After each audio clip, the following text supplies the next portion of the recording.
is brought to you by La Quinta. Book now at LQ.com to get the lowest price guaranteed. La Quinta.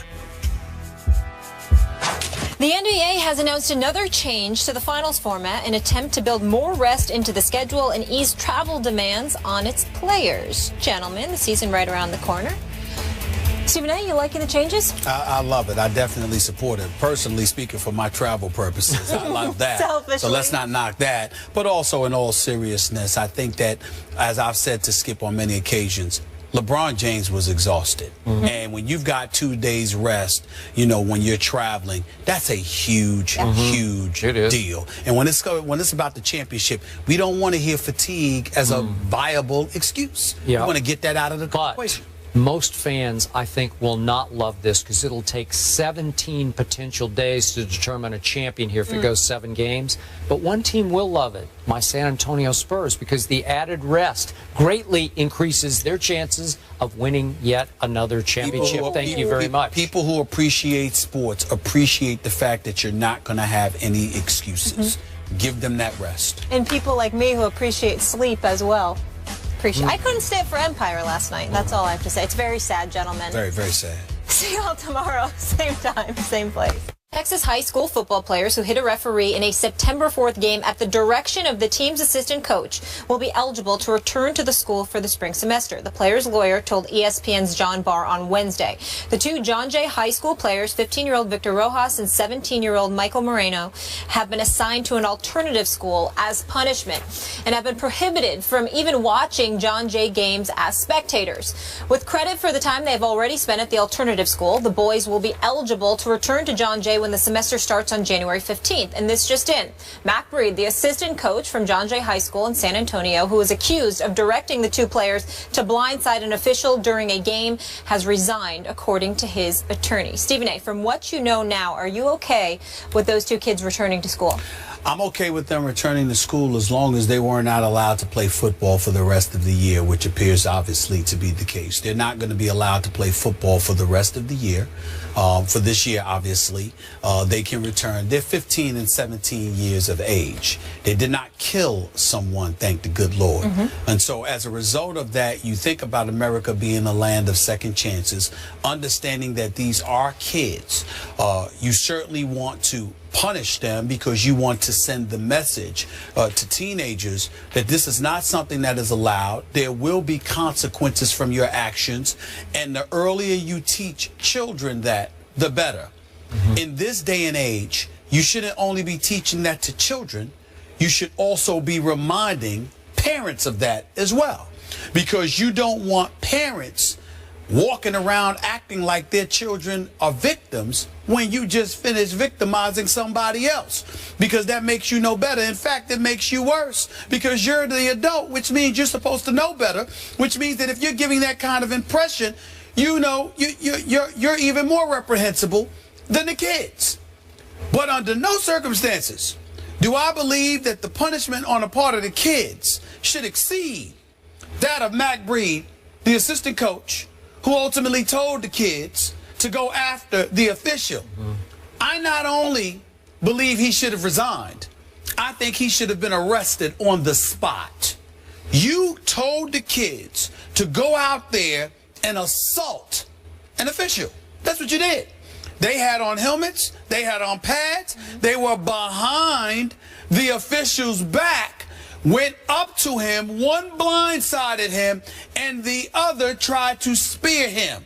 That is assault. There is no way around it. And the fact that an adult who happens to be a coach literally instructed the kids to do this, I believe he should be held even more accountable than the kids. I will give him credit for this. According to the reports, whether it was the head coach or the principal, I don't recall, he asked what was going to happen to these kids. When he was told that they were going to be expelled, he immediately came forward and said, I put them up to it. So in that regard, I applaud him from the perspective of he was willing to own up to it rather than throw them to the wolves. I do applaud him for that. The second he realized they were going to get punished for it, he stepped up and said it was me. But that doesn't negate the fact that he basically had these kids assault these officials. And as far as I'm concerned, I'm not saying he should spend 10 years in jail or something like that, but there should be an arrest on his record. He should be arrested for assault immediately. They should be knocking on his door today to arrest that man for having that official assaulted, regardless of whether he used the N-word and other racial epithets. I'm not excusing that official. That is inexcusable, and that official should be dealt with if indeed it was true, even though that official is categorically denying it. But we live in a civilized society, and we have to send the message that just because somebody says something to you that you don't like does not give you the license to physically assault them, particularly when you're doing so behind their back instead of standing up in front of their face. I would have respected the official more had he went on the field and confronted the official himself rather than trying to get the kids to do it. Okay, so I have absolutely no problem with these two kids being allowed to return next semester to school. That's right. Neither and I told you from the start, in no way can you justify those two kids trying to running into that official. But if you'll remember, from the start, I told you when you dug in and said those two kids should have been arrested on the spot. There could be extenuating circumstances. Let's see what happened. Let's let it play out a little bit. And now, as you know, and you've turned your focus more to the assistant coach. Okay, but still be clear. I still believe those kids should have been arrested. You do? On the spot. Wow. On the spot. I do I don't care. Listen, I think it's important. I think imagery is important.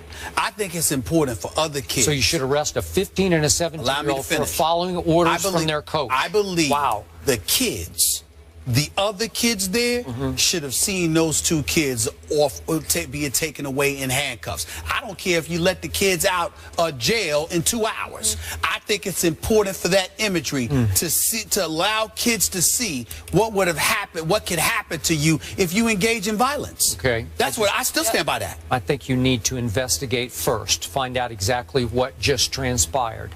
And again, to your point, big picture now, a number of the players on this team have accused this referee, he's denying all the above, of not only making outrageously bad calls against this the visiting team for the home team, but as you say, of using the N-word against some of these players and some terms that are offensive to Hispanics against some of these players. So we have all kinds of things going on that led or prompted the young assistant coach to order them to take it out on that referee by blindsiding him, running into him. Again, cannot justify that.